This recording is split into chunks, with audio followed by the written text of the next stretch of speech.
Nation Creole. So last year, a friend of mine went, and his mother's French, and so he grew up speaking French in the household and that kind of thing. And so we get out first night, we go to a restaurant, and there's a soccer game on, and everybody's watching, the soccer games everywhere. And so we sit down and we want to know who's playing. And so he asks the waitress who's playing soccer, and in French.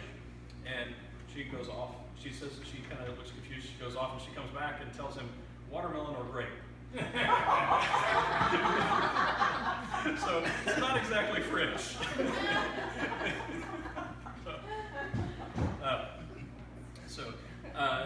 So the other reason is that we go is because we're called to serve those that are in need. This is from Matthew 25, which is actually right next to one of the verses that was up earlier. It says, "Then the king will say to those on his right, 'Come, you who are blessed by my Father, take your inheritance, the kingdom prepared for you since the creation of the world. For I was hungry, and you gave me something to eat. I was thirsty, and you gave me something to drink. I was a stranger, and you invited me in. I needed clothes, and you clothed me. I was sick, and you looked after me. I was in prison, and you came to visit me.'" So, Jesus has told us to go and do these things, but that's not the only reason we go. We go because He told us to, but we also go because it's a wonderful thing to be a part of. It's great to be a part of what God is doing, and we feel most fulfilled when we're a part of what God has intended us to do. So that's that. And then we're now going to talk about what we did while we were there, and Sarah's going to talk about that. Hi, I'm his daughter. I also went. I'm also her daughter. We're two involved. All right. So this is the team. And there in the front is me on a great day there, looking great. It's Bonnie. She was kind of like our in-country helper translator lady. She led the hygiene class because she can speak Haitian. So she's there doing that all the time, which is awesome. That's my mom. She's right there working the slideshow. She's a professional engineer. Right there is Scott. He's a middle school social studies teacher. Back there, kind of holding us like this, is Travis. He's like a construction coordinator, business guy. That's my dad. He's also an engineer. And behind them is Steve. He's also in construction management. So that was our team. It was small, but we got the job done pretty well.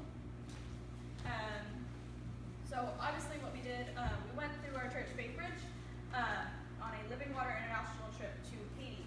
We drilled a well, we taught hygiene classes, built relationships, and spent money as tourists. So obviously, we drilled a water well. I messed up. That's the water well right there. These guys right there. No, that's the team that helped us build the water well. They also, like Stefani from earlier, were living there constantly, working for Living Water International, and they are the ones that helped teach us how to build the well, and they were in charge of it, and they had picked out beforehand what village we were going to do it in, so they prayed over it, saw which community needed the water most. All right, just a picture. All right, that's the well they were using beforehand. All right, so as you can kind of see, it's just a hole in the ground. It wasn't clean. The bucket's not in it, but the bucket was broken, it had holes in it, and it was dirty, the rope was dirty. So they were using that for cleaning. And they were buying all the water they were using to cook and clean. To drink, yeah. Yep, that's what I meant, to cook and drink.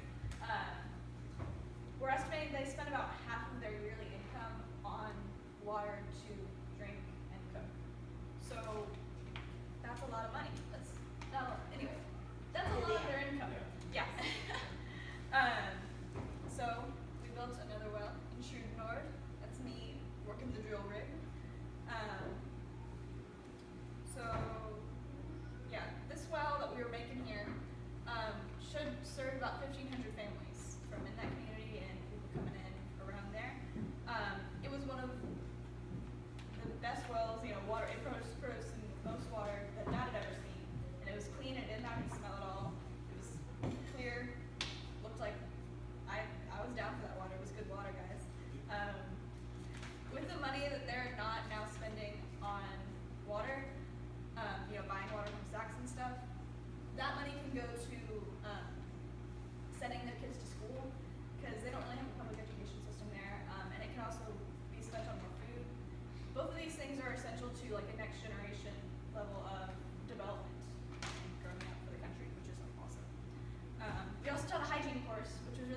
what I spent most of my time doing at water. So we had all the kids in the village hang around. They had already kind of done some hygiene classes before we got there with the older people. But the kids who were going to be getting the water for the most part, they needed to know, how to use a clean bucket and stuff like that, and keep the well safe. Because if you have clean water going into a dirty bucket, then it's still not clean water anymore. So we taught them, we taught the Bible stories. So like this was about the lost sheep. That was the lost sheep story, Yeah, right? lost sheep. I was actually drilling this day. Wait, no, I wasn't. Anyway, so we taught the Bible stories, and we taught them how to, brush their teeth correctly and eat right and wash their hands and all that. We had about 100 plus kids, like every day. So yeah, and we had a couple moms there. We had kids from like older than me to babies, and so them knowing these things, they can now build their lives in a more sustainable way.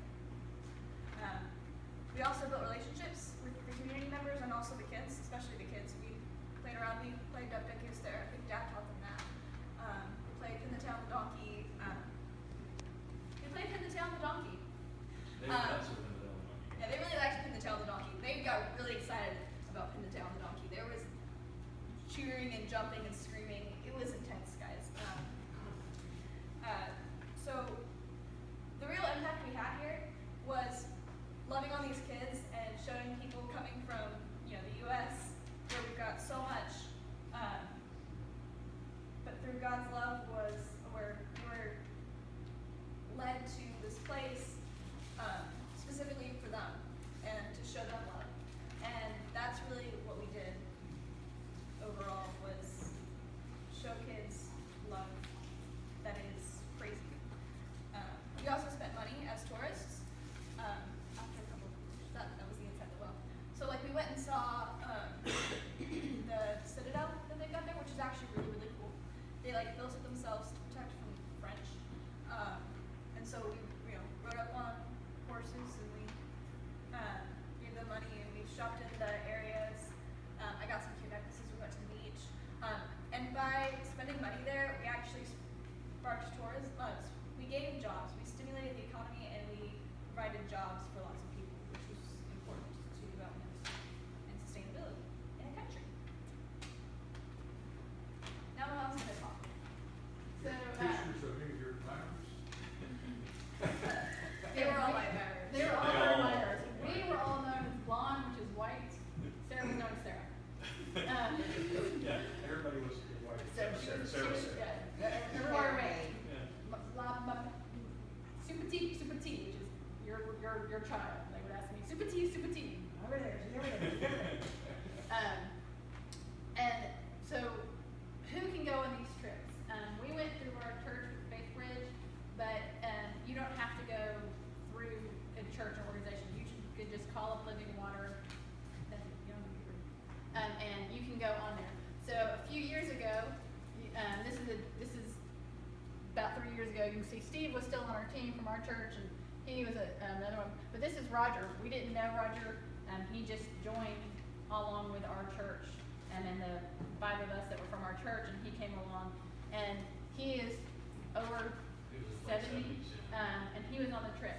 Now, he did some shoveling, he did a little bit of the drilling, but when he got tired doing that, he was the focus on the relationship building part, and he had good conversations with a lot of the men who would watch and kind of see what we were doing and kind of gather from the village.